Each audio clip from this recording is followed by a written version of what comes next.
Welcome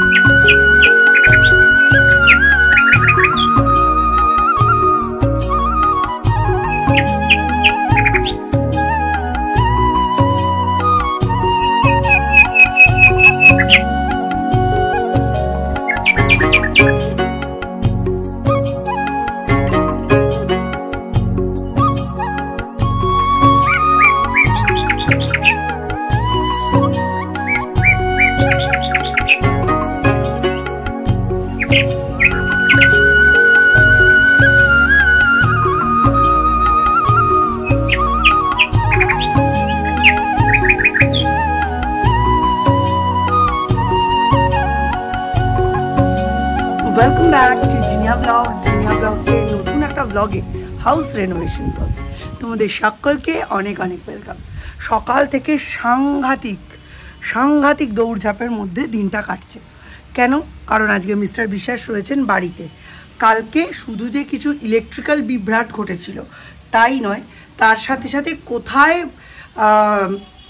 বসবে tiles আর কোথায় বাদ থাকবে, কোথায় ফ্রিজ বসবে, কোথায় টিভি বসবে, কোথায় অ্যাকোয়াগার্ড বসবে, সেই জায়গার টাইলস কিভাবে সেট হবে, এই সব কিছু নিয়ে একটা অচলাবস্থা তৈরি হয়েছে। আর সেটার জন্যই মিস্টার বিশ্বাসকে আজকে আমি বাড়িতে থাকতে বলেছি যে তুমি বাড়িতে থাকলে এই কাজগুলো খুব ইজিলি হয়ে যায়, তো এই কাজগুলো আজকে তুমি করবে, তারপর যাবে। একবার ফাইনাল হয়ে গেলে আর হ্যাঁ, ইলেকট্রিকের বোর্ডগুলোও চেঞ্জ হবে, কারণ ওই পুরনো বোর্ডের সঙ্গে এই নিউ টাইলস একদমই সেট হচ্ছে না। তো চলো আজকের দিনটা, আজকের ব্লগটা দুটোই খুব হ্যাপেনিং হতে চলেছে। তো তোমাদের সঙ্গে আজকের দিনটা এইভাবেই শুরু করা যাবে। সকালবেলা হলেই এখন মিস্টার বিশ্বাস ব্রাশ করতে করতে ছাদে চলে আসছেন আর ছাদটা দেখছেন। আমি বলছি ছাদে আসতে গেলে ছাদকে ভালোবাসতে হবে, গাছের পেছনে সময় দিতে হবে, সকাল সন্ধে একটু ছাদে উঠতে হবে। রোজ সম্ভব না, অফিস থাকে, কিন্তু অ্যাটলিস্ট সানডেতে দুবার আসতে হবে, তবে না ছাদটাকে ভালো লাগবে। ছাদটাকে কোনো জিনিসকে ভালোবাসতে গেলে তার সঙ্গে সময় দিতে হয়। তাই আজকে আমি সামনের দিকটা খুব সুন্দর করে সাজিয়েছি, সেটাই তোমাদের সঙ্গে একদম ব্লগের শুরুতেই শেয়ার করলাম। কেমন হয়েছে সামনের দিকের ওই এক টুকরো ছাদ বাগান আমার অবশ্যই জানিও। প্রচণ্ড রোদ্দুর, কিন্তু এখানে আলোটাকে আমি এত ভালোবাসি যে এই রোদ্দুরটা গায়েই লাগছে না। আর বাগান আছে তো ভয় কি, চিন্তা কি।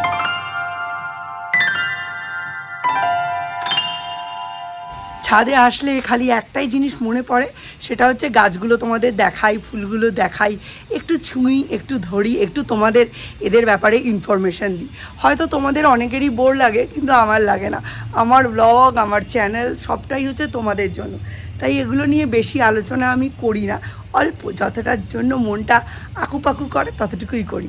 সকালবেলা উঠেই প্রচুর পেঁয়াজ, রসুন, আলু টালু, আদা টাদা সব কেটে নিয়েছি।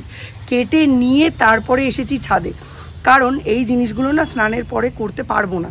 স্নানের পরেই আমি ঢুকে যাই পুজো করতে এখন সকালবেলা। সেই জন্য সকালবেলার দিকে পুজোটা হয়ে গেলে অনেকটা নিশ্চিন্ত লাগে, তাই জন্য আগে এলাম ঘামাঘামির কাজগুলো করে নিতে। কালকে ওয়াশিং মেশিনে প্রচুর জামা কাপড় কেচেছি, এখন সেগুলো সব এখানে রোদে দেবো। আর পেঁয়াজ, রসুন, আলু, আদা কাটা হয়ে গেছে। সৌম্য আর সৌর্য দুজনেই 2-3 দিন ধরে বায়না করছে চিকেন খাবো। যাই হোক, সৌম্যকে ঠেলে ঘুম থেকে তুলে দিয়ে তারপর এসেছি ছাদে। দেখো পুরো মনে হচ্ছে বাগানে নয়, জঙ্গলে দাঁড়িয়ে আছি। হ্যাঁ, উঠিয়ে দিয়ে এসছি। ও বাথরুম টাথরুম সেরে বেরোলে আমি স্নানে যাব। এখন এই জামা কাপড়গুলো মেলবো আর তারপর বেরিয়েই পুজো করে নেবো। পুজোর জন্য সমস্ত ফুলের জোগাড় এখন আমার ছাদ বাগান থেকেই হয়ে যায়। যাই হোক, আজকে আর ফুল লাগবে না। এই যে একটা ছোট্ট জবাও ফুটেছে, এই ফুলটার মুখটা এইদিকে আমি ঘুরিয়ে দিয়েছি। বাইরের দিকে থাকলে না আমি ভালো করে দেখতেও পাই না, আর তোমাদের ভালো করে ক্যাপচার করে দেখাতেও পারি না। নীল আকাশের ব্যাকগ্রাউন্ডে এটা খুব ভালো লাগছে। তবে একটা জিনিস হয়েছে, এই দেখো এইখানে ঝরে ফুলগুলো পড়েছে। খুব দুঃখ হচ্ছে জানো। সৌম্যর পড়াশুনো এখন কিন্তু হালকাই চলছে, খুব একটা বেশি পড়াশুনো করছে না জানো। কি জানি কি পরীক্ষার ব্যাপারে কি করছে, হাফ ইয়ারলি পরীক্ষা চলছে, এইদিকে মাঝে মধ্যে নিজেই ভুলে যাচ্ছে। কালকে আমি বললাম তোর 11 তারিখে ফিজিক্স পরীক্ষা না? বললো ও হ্যাঁ মনে পড়েছে। কি অবস্থা ভাবো, আমার তো শুনেই মানে গা শিউরে উঠছে। কালকে ছিল টিচার্স ডে। আমি আমাদের যে টিচার্স ডেতে যে ফেসবুকে পোস্ট করার, আমি আমার টিচার ওই সোমনাথ স্যারকে ট্যাগ করলাম, পোস্ট করলাম। তাছাড়া পলাশদাকে তো ট্যাগ করি, পলাশদাকে ট্যাগ করলাম, সৌর্যের রত্না আন্টিকে, তারপর সৌর্যের যে দুজন টাইকোন্ডো টিচার স্বপ্না আর মিন্টু, দুজন স্যারকে আর ম্যাডামকেই উইশ করলো। তো এসবের সাথে আরও একটা কথা বলতে খুব ইচ্ছে করছে জানো। শিক্ষক দিবসে আমরা তো ভালো শিক্ষকদের কথা জানি, তবে সকল প্রফেশনেই যেমন ভালো মন্দ দুটোই মেশানো থাকে, ঠিক তেমনি শিক্ষকদের প্রফেশনেও রয়েছে বেশ কিছু মানুষ, যেমন টিচার হিসেবে আমাদের সারা জীবন মনে থাকে, তেমনি বেশ কিছু শিক্ষকও এমন থাকেন যাদেরও আমাদের সারা জীবন মনে থাকে, কিন্তু পজিটিভভাবে নয়, নেগেটিভভাবে। সেই গল্পই বলবো আজ। ছোটোবেলা থেকে আমার বাড়িতে তো অনেক গৃহশিক্ষক গৃহশিক্ষিকা ছিলেন, তো শিখা দিদিমণির কথা খুব মনে পড়ছে। তবে তারও আগে বলতে হয় নামা দিদিমণির কথা। আমি বিহানে পড়তাম, নৈহাটি বিহান, একদম ছোট ছোট বাচ্চাদের জন্য। ওখানে কোনো ট্র্যাডিশনাল নিয়ম মেনে পড়াশুনো হতো না, হতো হবি কাল্টিভেটিং। কার কি হবি খুঁজে বের করে সেটা নার্চার করা হতো। তো সেখানে নামা দিদিমণির সঙ্গে আলাপ। নামা দিদিমণি, শিখা দিদিমণি, এরা হচ্ছেন আমার জীবনে খুব পজিটিভ কয়েকজন টিচার। যেমন সোমনাথ স্যারের কথা যত বলবো আমার হাসি চওড়া হয়ে যাবে, সুতরাং ওই কথা আজকে থাক। আজকে এই ভালো ভালো মানুষদের সঙ্গে ওই নোংরা মানুষগুলোকে বসাতে আমার খানিকটা দ্বিধাই হয়। আমার একজন স্যার ছিলেন, সেই স্যারের নাম ছিল কি আমার এখন ঠিক স্পষ্ট মনে নেই, খুব লম্বা ম্যাথের টিচার। আমার সঙ্গে ওনার সেরকম কোনো খারাপ অভিজ্ঞতা এখনও অবধি নেই, মানে এখনও অবধি স্মরণে নেই। কিন্তু আমার বহু বন্ধুবান্ধব ওনার কাছে যৌন হেনস্থার শিকার হয়েছিল, এবং সেটা তারা খুব পজিটিভলি এবং সৎভাবে আমাকে জানিয়েছিল। কারণ এই সব কথা বাচ্চারা একটা সার্টেন এজে মা বাবাকে বলতে ভয় পায়, বন্ধু বান্ধবদেরই বলে ইউজুয়ালি। তো আমিও তখন তাদের সাজেস্ট করতে পারিনি যে মা বাবাকে বল, কারণ আমি নিজেও মাকে খুব ভয় পেতাম। সেই কারণে আমি এখন সবাইকে বলি মা বাবারা একটু বন্ধু হয়ে ওঠো, কারণ নইলে বাচ্চাদের এই সমস্ত জিনিস শেয়ার করতে না বড্ড কষ্ট হয়। মানে ভাবে যে শেয়ার করলে তো আমাকেই খারাপ বলবে, আমাকেই দোষী বলবে। তোমরা ভাবোই না নির্ভয়া, অভয়া, তিলোত্তমা এইসব কাণ্ডে যারা দোষী তাদের ছবি কতটা শেয়ার হয়, আর যারা দোষী নয়, যারা দোষের শিকার, তাদের ছবি কতটা শেয়ার হয়। সে যাই হোক, সেই যিনি টিচার ছিলেন উনি ছিলেন আর্টস গ্রুপের টিচার। আমার এখনও মনে আছে, আমার সাথে ওনার বিহেভিয়ার খুবই ভালো ছিল, একদম নর্মাল ইউজুয়াল যেমন হওয়ার। কিন্তু আমাদের বন্ধু বান্ধবরা যাদের একটু মানে মুখস্থ বিদ্যাটা লো, যারা একটু অসুবিধা হতো পড়তে বা কোনো কিছু করতে, তিনি তাদের নানাভাবে ফিজিক্যালি হ্যারাস করতেন। কিভাবে করতেন? ওই কাঁধে পিঠে হাত বুলিয়ে দিতেন, হ্যাঁ। তারপরে সেই হাত বোলানোটার মধ্যে একটা নোংরামি ছিল। এগুলো অ্যাকচুয়ালি কোনো ব্যাড টাচ নয়, বাট ইট ফিলস ব্যাড। একটা মেয়ে গ্রোয়িং এজে 5-6-এ পড়ে, একটু একটু করে বড় হয়ে যখন উঠছে, তার কাছে এই টাচটা হয়তো আক্ষরিক অর্থে ব্যাড টাচ নয়, কিন্তু ইট সিমস ভেরি ডার্টি। খুব খারাপ ফিল হয়, নিজেকে খুব নোংরা মনে হয়, নিজেকে খুব মানে অশৌচের মতো লাগে। বারবার স্নান করে বাথরুমে গিয়ে বারংবার সেই জায়গাটা সাবান জল দিয়ে ধুতে ইচ্ছে করে, মনে হয় জায়গাটা না নোংরা হয়ে গেল।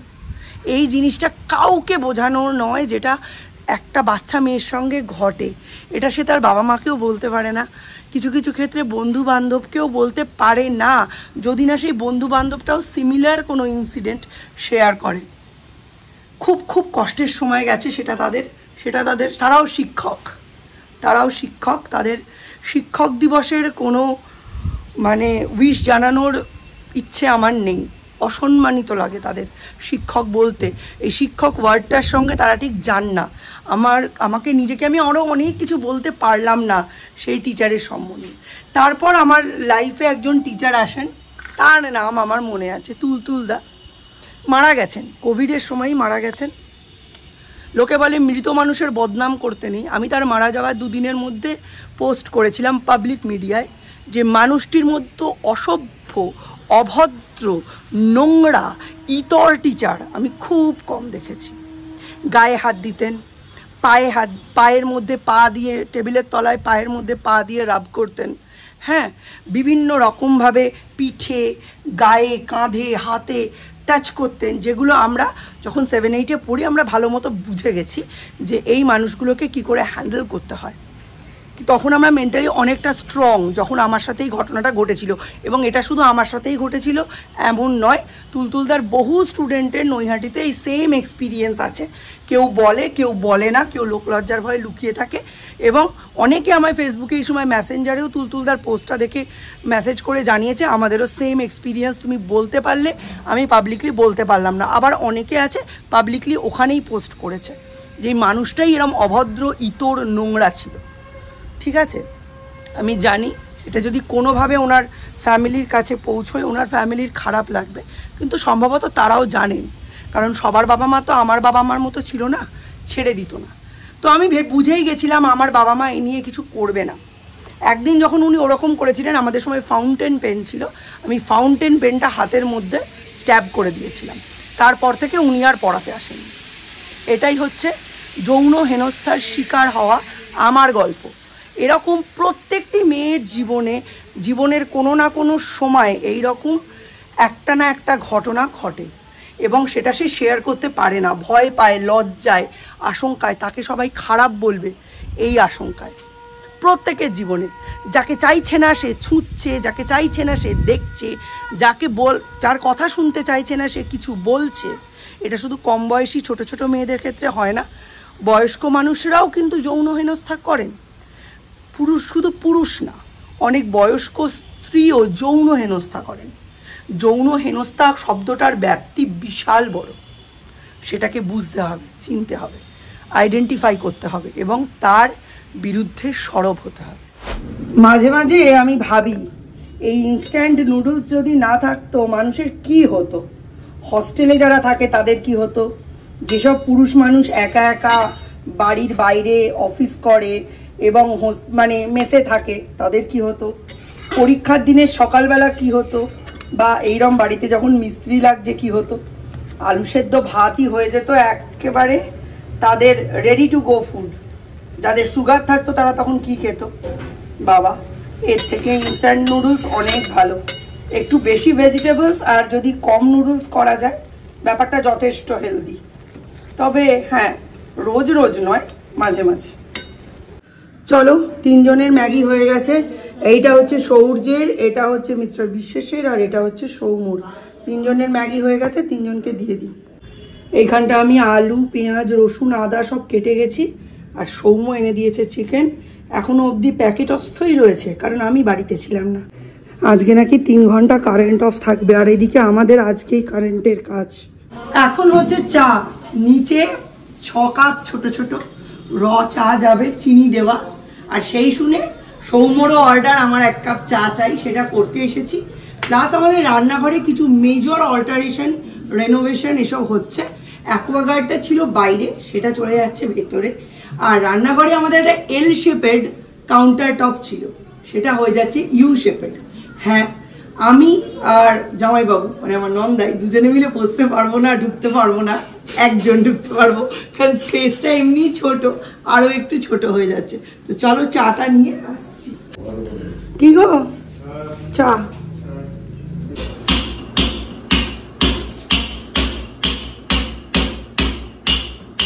আজকে মিস্টার বিশ্বাস আমায় বলেছিলেন সিম্পলের মধ্যে খাওয়াটা কমপ্লিট করতে, তাই আমরা টিফিনে বানিয়েছিলাম ম্যাগি। কিন্তু ম্যাগি বানানোর একটু আগে আমি গেছিলাম আম্মা দাদার বাড়ি, সেখানে আম্মা আমায় চিকেন কোফতা দিয়ে রুটি দিয়েছে। সেটা শোনার পর দীপ যেরকম মুখ করে ম্যাগিটা খেলো সেটা আর কহতব্য নয়। তাই আজকে আমি বাড়িতেই বানিয়ে নিচ্ছি চিকেন কোফতা। এই যে চিকেন পেস্ট করে রেখেছি, এটা মিক্সিতে আবার শিলে করা যায়। এটা শুধু পেঁয়াজ বাটা, এটা আদা, পেঁয়াজ আর রসুন বাটা, কাঁচা লঙ্কা বাটা, গরম মশলা, ধনে গুঁড়ো, জিরে গুঁড়ো, ঠিক আছে, এই দিয়ে মাখবো। আর তারপর বাইন্ডিংয়ের জন্য দেবো 2টো পাউরুটি। আজকে ভালো করে রেসিপিটা শেয়ার করতে পারছি না, জাস্ট এটা মেখে খানিকক্ষণ স্টে করিয়ে আবার আসছি যখন চিকেন কোফতাগুলো ভাজবো। কেমন?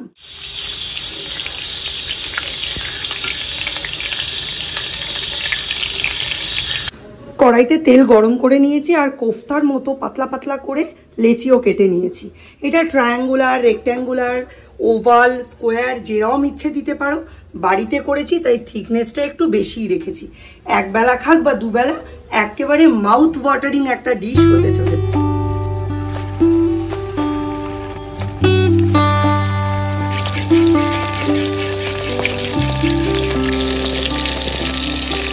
কি সাংঘাতিক টেম্পটিং দেখতে হয়েছে, দেখো খালি মনে হচ্ছে শেজওয়ান সস স্যালাড দিয়ে অথবা রায়তা আর স্যালাড দিয়ে একটু খেয়ে।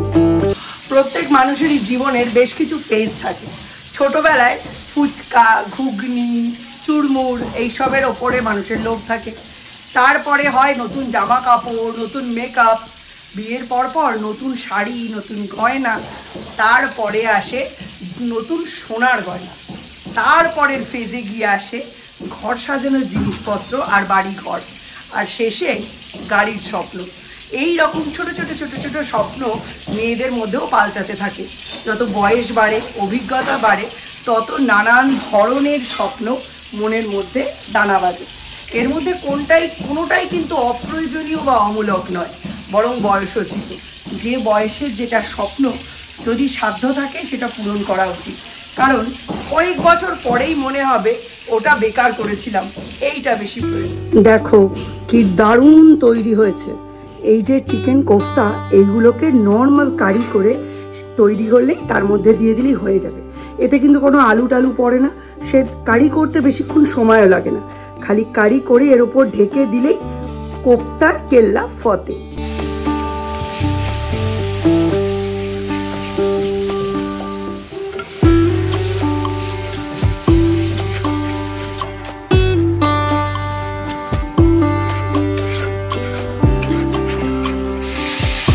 এখানে আমি মশলা কষিয়ে দিয়ে দিয়েছি জল। এটা খুব ভালো করে ফুটলে যখন একদম হাফ হয়ে আসবে তখন সাইডে এই যে কোফতাগুলোর ওপর ঢেলে দেবো। কোফতাগুলো দিয়ে কিন্তু বেশিক্ষণ ফোটাবো না, জাস্ট 2 থেকে 3 মিনিট ফোটাবো, তারপরেই রেডি। দুষ্টু ছেলে এটা খাবে নাকি? কি বলতো? বড়া, চিকেনের বড়া, দুপুরবেলা চিকেনের বড়া আর ভাত।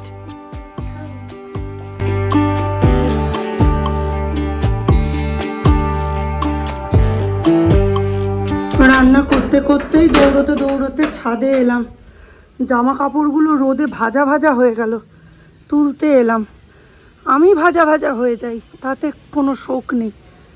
জামা কাপড় ভাজা ভাজা হয়ে গেলেই মুশকিল। মিস্টার বিশ্বাসের সমস্ত জামা কাপড় রয়েছে এর মধ্যে, রং ফং সব জ্বলে যাবে। কি করতে ছোটবেলায় 6টা ঋতুর নাম মুখস্থ করেছিলাম ভগবান জানে। সারা বছরই তো দেখি গ্রীষ্মকাল। সকালবেলা জল দিয়ে গেছি, কে বলবে? সব মাটি শুকিয়ে ফুটি ফাটা। রোদ্দুর দেখে যতই নাক সিটকাই না কেন, প্রতিটা মানুষ কিন্তু রোদ্রে ছাদে জামা কাপড় একদম ভর্তি করে দিয়েছে। রোদে শুকোনোর মজাই আলাদা, তাই না? যখন একটানা 2-3 দিন বৃষ্টি হয়, বৃষ্টি করে হেদিয়ে মরা বাঙালি তখনও রোদ্দুর খোঁজে। দাঁড়াও তোমাদের দেখাই। এই দেখো রাজুদাদের ছাদেও কত জামা কাপড়। তার উপর একটু এগিয়ে এসো, এই দেখো এখানে সন্টুদের ছাদ জামা কাপড়ে ভর্তি। ইউজুয়ালি ওরাই 3-4 তলা উপরে জামা কাপড় খুব একটা মেলে না, কিন্তু আজকে রোদ দেখে মনে হয় ওরাও আর লোভ সামলাতে পারিনি। চলো কোফতাগুলো ফুটতে বসিয়ে ছাদে এসছিলাম, নিচে যাই। এই রোদে আর গরমে বাড়ির কাজে আমিও ভাজা পোড়া হয়ে গেছি।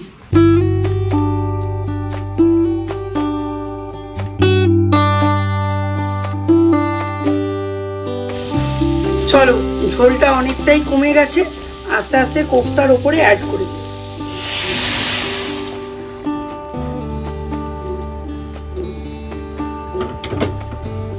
কোফতা কিন্তু বেশি ফোটানো চলবে না, তাহলে কিন্তু ভেঙে যাবে।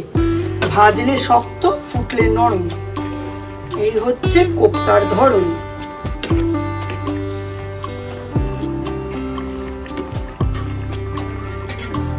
চলো এর মধ্যে সামান্য একটু ঘি অ্যাড করে দিলাম, আর এই হচ্ছে আমার চিকেন কোফতা কারি। আমি একদম ঘামে ভিজে যে রোদে পুড়ে জলে ভিজে ধুলো খেয়ে ইঁটের গুঁড়ো খেয়ে লাল কালো বেগুনি হয়ে গেছি। তো আমি ব্লগটা এখানেই শেষ করছি, দেখা হবে নতুন একটা পজিটিভ ব্লগে। ততক্ষণের জন্য বুঝতে পারছি শুধু দাঁতটা চোখের তারাটাই দেখা যাচ্ছে। Tata, bye bye, have a nice day. Check the mic and make sure it sound right, boys.